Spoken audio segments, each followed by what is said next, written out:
With the recent events in Buffalo, another mass shooting, many of our kids are certainly on edge. So what can you do about it? Dr. Laura Saunders from the Institute of Living is here now to help. Hey, Doc, happy Wednesday. Hello, friends, and happy Wednesday. Unfortunately, our topic today is not a good one. Of course, it's another mass shooting, this one taking place in Buffalo, where 10 innocent people were gunned down, all because of race and hate. Yeah. So is this something that, I assume the kids are seeing it, especially if they're a little older, they're seeing it on social media. Do you talk about it? Do you ask them about it? Do you try to shield them from it?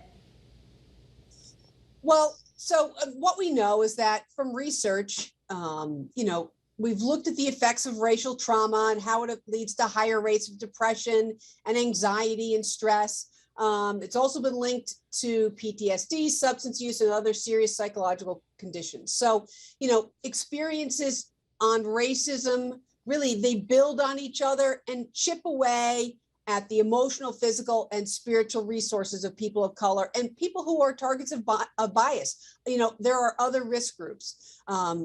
So I really want our young people to be informed.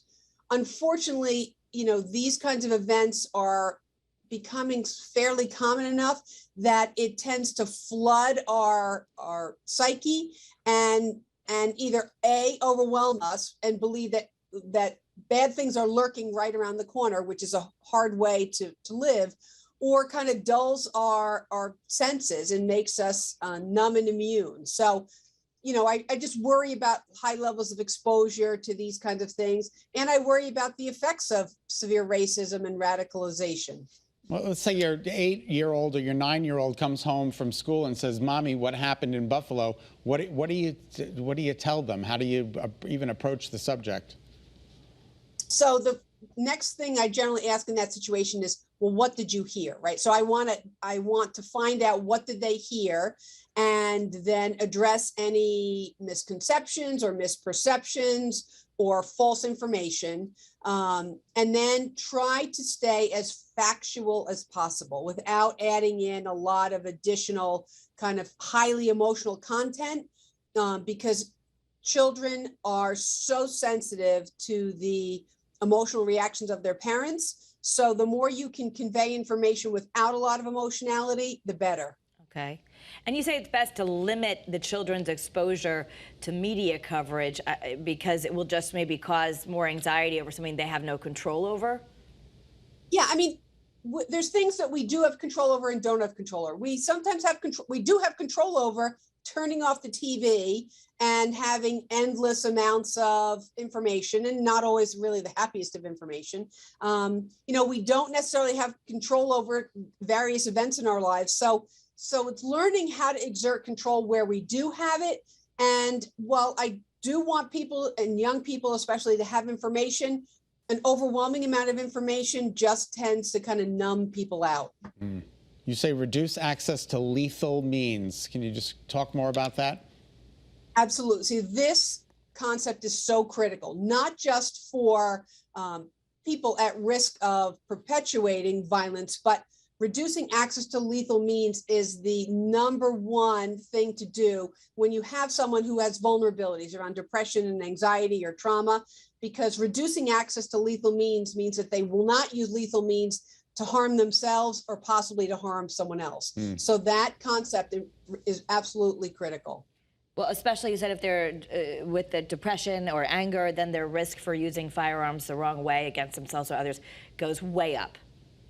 Yeah, and honestly, while a lot of these incidents portray violence towards others, people with serious mental illness and serious and significant emotional vulnerabilities are far more likely to be a danger to themselves than anyone else. So I do not want to perpetuate myths that anyone with mental illness is a danger to other people. That is in fact not the case. They're far more likely to be a danger to themselves. So reducing access to lethal means is absolutely critical. And for some people, that means like medications and other kinds of things. Yeah. You also want us to remember that we're role models for our children, and what we say and do has a direct impact on them.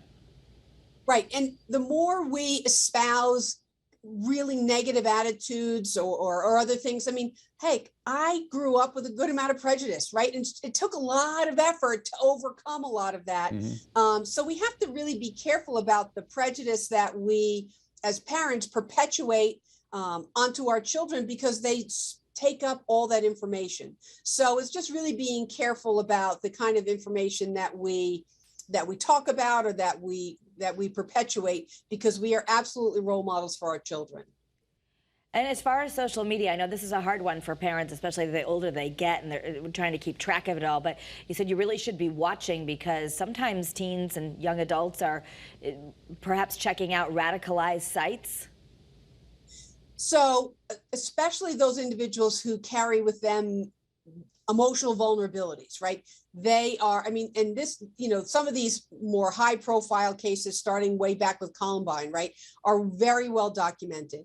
And so just being a little bit more aware of some of the information that your children and your teens and your young adults are getting access to, looking for signs that they have seemed to have developed a belief system or set of beliefs that are really outside the range of typical and seem to be overly paranoid or negative. So it's just, kind of being more aware. It's the concept of, if you see something, say something, especially letting authorities know if someone is sharing online content that seems very violent or threatening. That's also very worrisome. All right, we have like 20 seconds. Be kind to each other, right? Just be kind. That is something we all have control over.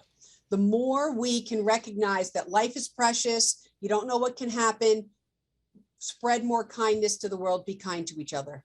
All right. Thanks, Doc. We always Thanks, appreciate Doc. your time. Please take care. All right.